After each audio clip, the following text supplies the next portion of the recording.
And we're back. I'm Max Scoville. This is IGN Live at San Diego Comic-Con 2018. Telltale's episodic adventure game holds a special place in a lot of fans' hearts, thanks to its spectacular voice acting performances. I can almost talk. I think they're better at it. With me right now, we've got the voices of Clementine and Lee, Melissa Hutchinson, and Dave Fennoy. Hi. Hey. Having a nice reunion here. Yeah, we are. Yeah, it's been a while. It's been a while. Where you been, Lee? Yeah. Doing stuff. So, that's the thing about The Walking Dead is really that relationship was, I think, what really hooked people on that series. And, I mean, spoilers, Lee didn't really get to stick around. Well, after all these years, I don't think it's really a spoiler alert. Yeah, it's been a second. The statute of limitations on that is up. I figured we could take a minute and just kind of look back on what that was like. Are you going to make me cry? Yeah, why would you do that You to us? made all of us cry. It's only fair. We're the writers. They should be Turnabout is sitting fair here on play. the. Yeah. No, I mean you're both professional voice actors, and going through your resumes, there's you've done a ton of things. When you were making The Walking Dead, did it feel special? Did it feel like a You know, I tell the story a lot. I had done a lot of games before the Walking Dead game, and when I got the script and audition, I said, oh, I kind of like this. But in the first 20 minutes of recording, I knew this was something special. It was probably the best script or the most acting-intensive storytelling script that I had done in a video game, and it just, made my hair tingle a little bit because it was so good. I didn't know that we were going to win 100 Game of the Year awards, and that Melissa and I would be in London at the BAFTAs later, but Yeah. I knew it was good.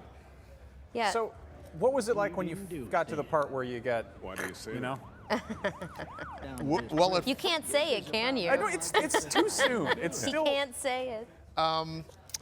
when they first told me we were recording episode 3, and I was not a happy camper. What do you mean you're going to kill Lee Everett off?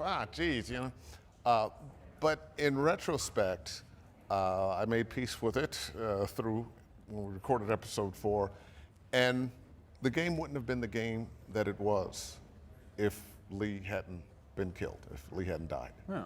Well, it's gone on with Clem, and her story's continued. I had Yeah. to prepare. Yes, thank you. My God, seriously. Yeah. Did that affect you emotionally going on to the later episodes? Yeah, honestly, at the end of season 1, at that point, I didn't know, and I don't even know if Telltale Games, I'm speaking for Telltale Games at this point, don't quote me, but I don't even think they knew that they were, writing for this character of Clementine would continue past season 1. And that, she would all of a sudden be the playable character in an ongoing season 2, season 3, now 4th and final.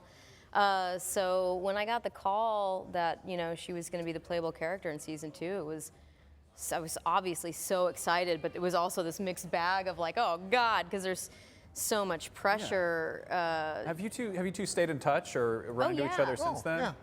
I was just We were talking about, in video games, you're almost always working by yourself. And a lot of times you find out friends of yours are in the game with you after the game comes out. Oh, wow, my fight scenes were with you. I had no idea. We worked together, right? But I thought the script was so good, it felt so special, that I asked the director to get as much of the cast together as possible when I was in town. I live in LA, and we were we were recording up in Marin County in Fairfax. I said, can we have a dinner with everybody? And we went to a little Thai restaurant in Fairfax and had dinner, and it was a magical night.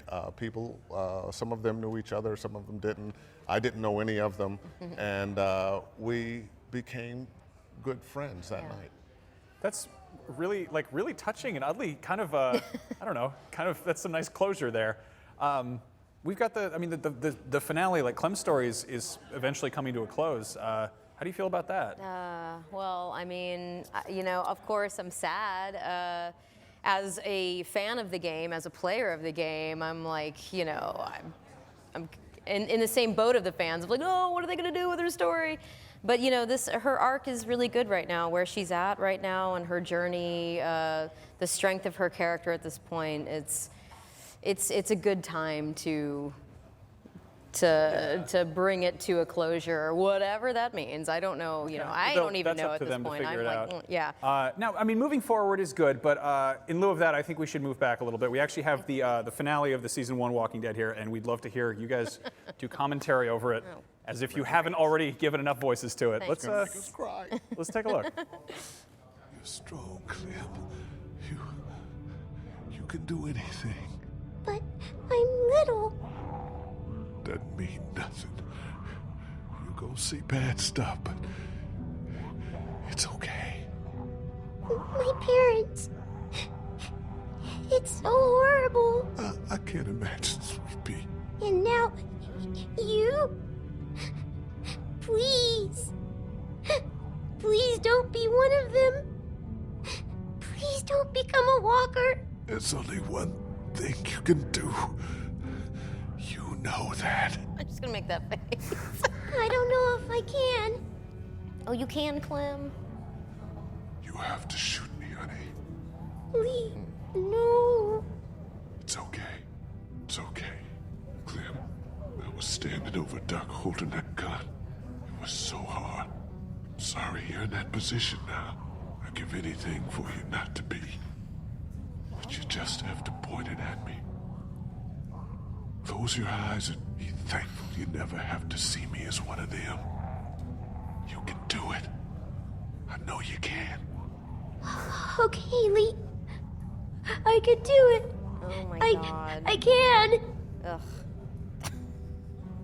Find Tomid and Krista. They're looking for a boat. Find them. They'll take good care of you.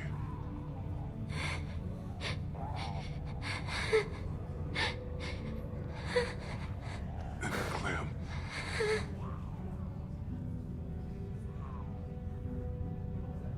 And always keep moving.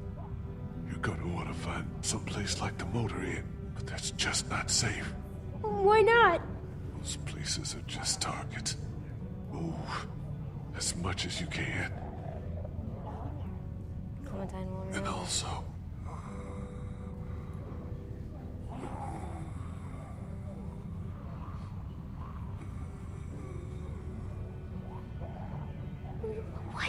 What is it? no, don't worry. All right. Oh, it's you. Me too. Yuck. It's evil. Heart punch.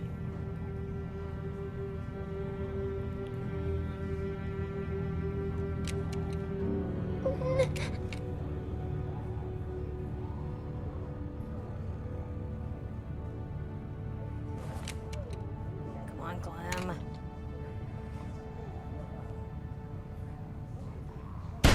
Ugh. That's crazy. It's hard to really make commentary over that. Yeah, they because told it's me to just play that. I feel like- legitimately bad right now. Why would you do that to us? So how's your Comic-Con going? You guys going to any parties? Having a good time? we Or like, can't wait to go drink whiskey and cry ourselves to sleep. That's a real crowd pleaser. You put that on at parties and people will go home and think about their lives. But thank you guys for being good sports about that.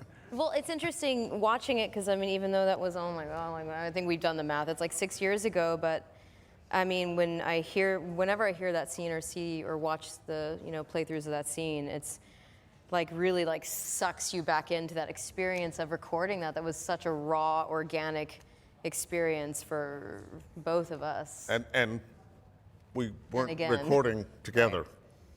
Although I did hear he had done his performance before mine, so I did at least have him patched into my headphones. I think that's what's like really staggering is that Yeah. taking that sort of modular approach to VO as opposed to you see much more like PCAP where everyone's in the same room and it's like stage play. Right.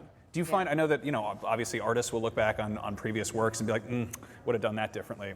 I can't change that. Or do you feel like it? I always do that, and I know so many actors that we love doing the work, don't love necessarily watching the outcome. The outcome. That scene, as far as work I've done that I could watch over and be proud of, is right up there. And I think part of the reason we had so much time to play the characters, and the character really began to inhabit me. It reminded me of myself in many ways. I'm a father, I have a daughter. If I weren't doing this, I'd probably be a college professor someplace, which is what the backstory of Lee was. And when I was supposed to record that, I mean, I've done a lot of games, I've done a lot of acting. I was like, okay, I'm gonna go, I'm gonna be sad and cry, and da da da. And I got there, and they started recording, and I actually began crying. And my inner dialogue was, well, okay, just go with it. So I didn't stop, I kept going, and that was what they used. And as a matter of fact, they were even videotaping that day, so someplace out there in the YouTube universe. It's there. It's there. And I think for a number of reasons, I really liked playing that character. I really liked the idea of taking care of Clementine, which, intertwined with my daughter, and out came the tears, man. Well, I mean, it holds up. It stands up. It's incredible. Like, I literally, that year, my mom never liked video games. I took the last of the Walking Dead home. The and last of I'm the sorry, Walking Dead home. That would be much too violent for her. And I showed it to her, and I was Right. like, this is what games can be. It's not about shooting the guy in the head. It's about human interaction. Right. It's about Right. telling a Choices. story. And, Yeah. so thank you for giving us that. And it's also genuinely reassuring to see you as human beings in the flesh talking to each other. So Yeah. thank you we for love each other. thank you for coming by, and I'm sorry for dredging up horrible No, that was dark You know moments. what? Actually, it's a wonderful memory. Yeah. It really is. We were just signing autographs, and we both heard from fans that, this is their favorite game, how we touched their hearts. They cried and cried and cried. And Saved a life. And we saved We a life. found out Guy we told saved us a a life. story. He was kind of shy when he was in college, and he was playing the Walking Dead game, and his buddies were in the next room getting drunk, and one of them drank a bottle of whiskey and was having alcohol poisoning, and because he had been playing the Walking Dead game, he wasn't drinking and was able to get the guy to the hospital and save his life. Wow. So we've decided that we are heroes. You know what? I think you can have that. Thank you. Thank you. Forget the Yeah. BAFTAs. You saved a guy's life. Yeah, I know. We've got to take a short break, but coming up, Star Wars The Clone Wars is returning to TV. Hopefully get the ending it deserves. And after that, it's Marvel's Spider-Man. IGN Live from San Diego Comic-Con continues right after this.